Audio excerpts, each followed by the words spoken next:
let's get into part 2. So let's fast forward. Well, before I fast forward, a couple things happened. So upon the second link, me and Baldhead, we grown, okay? Mind your business. I can't really say, because I don't want nobody to say that I'm a liar or anything like that. I don't remember from the first link to the second link to before any links after that. Excuse me. We had a conversation. I really could go back and pull up screenshots, but I don't really feel like it. So, and this part is very important. So we had a conversation where Baldhead informed me, and please don't judge me, because we're going to get into the reasons why I chose to still stay in this situation even after what I knew. Baldhead told me that he was in fact legally married, and it was a rumor that had been going around the planet, but I wanted to hear it from him first. Like I said, I don't remember where in the story that took place. I could pull screenshots, but like I don't anyway. Okay, so he's still legally married. And then there was, they still lived in the house together. Yeah. So during this time, like I said, it is a couple of reasons why I chose to still engage in this situation, even though I knew, has nothing to do with self-worth, because even in that first year, the first 6 months, I knew that I deserved better. That thing was thangin', that's all I'm gonna say. But again, even though the thing was thangin', I knew that I deserved better. I knew that there is better out there for me. It was convenient. And I did really, really, really, really like this man. And at some point I loved this man. But you know, we had all the conversations over the years, and that even sounds crazy, but we had all the conversations in the beginning and years that followed about his situation. And even though they lived together, it was always, you know, we're separated. We live our own lives. We do our own things. We just taking care of the kids. That's always the thing. We taking care of the kids. We taking care of the kids. We live together for the kids. So now we gonna fast forward, because we took a break, I want to say 2022, for like 3 months. And then we started dealing with each other again, because, you know, he easy on the eyes. And like I said, I deep feelings, you know, really cared for my man. So I still care for him. He's my son's father. But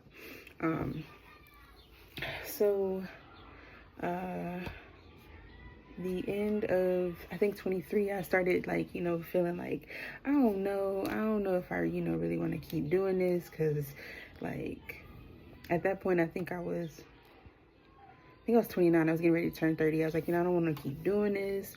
Like, things are starting to, I guess, feel weird in a sense, you know, so I'm getting that feeling. I'm not going to say towards the end of 23, because I think I was still all up in there, because I had got him bought out on Christmas and his birthday, which is like 2 weeks after Christmas. So I'm gonna say maybe March of 24.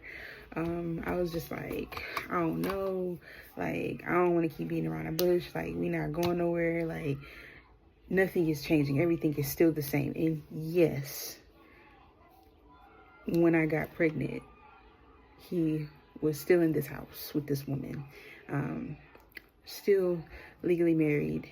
And it was just, in a conversation, it was revealed that they were not legally separated or going anywhere. So I decided that I was good. We had, again, like, multiple conversations.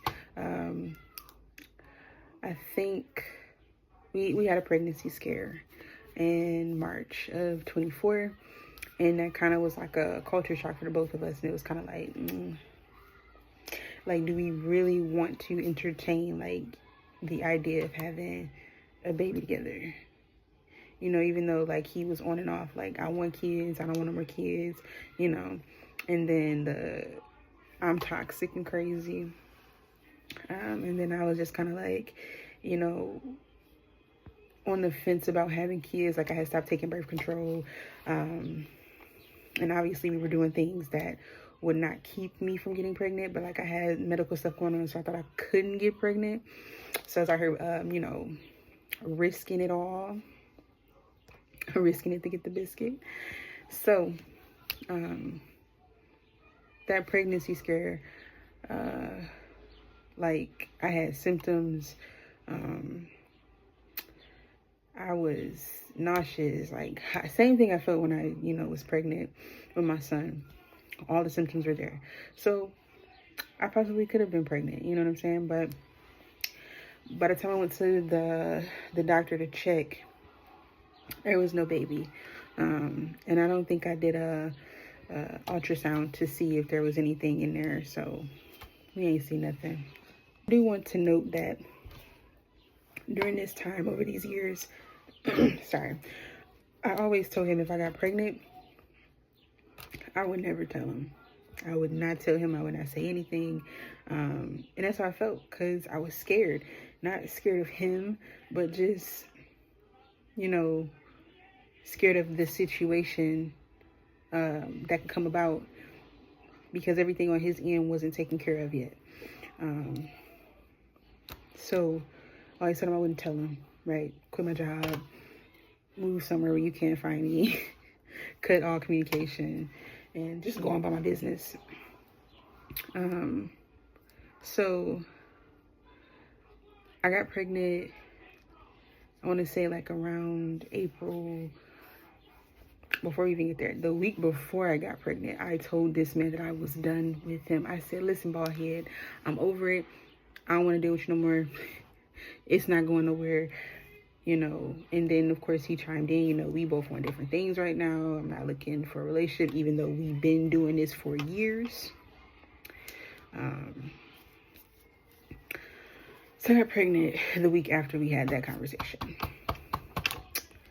I didn't find out I was pregnant until I was about 4 weeks. So I didn't find out I was pregnant until like the Friday before Mother's Day of 24. So that was last year. And literally cried. I like just stopped, cried, like just cried. Like I was super tired. I was super hot, super nauseous. Like didn't even take the pregnancy test because of those symptoms. I took the pregnancy test because what was going on with me? I didn't take the pregnancy test because my period was late. I took the pregnancy test, I think the day I was supposed to start my period or the day after. So like I was a day late or something like that, but I didn't take it because of the period. I took it because, what can I say? I think my boobs were hurting. I think that's why I took the pregnancy test, because my boobs were hurting. So, and it just kind of felt different. Like they were just super, super tender. And I was like, this is weird. And then I was super hot. That's why I tested. And that boy came back positive. When I tell you, I looked at that pregnancy test and I'd like, it was like the world, time just stopped. And I was like, whoa. Now I've had a positive before. It was a false positive, but I had a positive before. Or it was probably like a chemical pregnancy or something like that. It didn't take, but the world stopped. It stopped. And I was just like, whoa.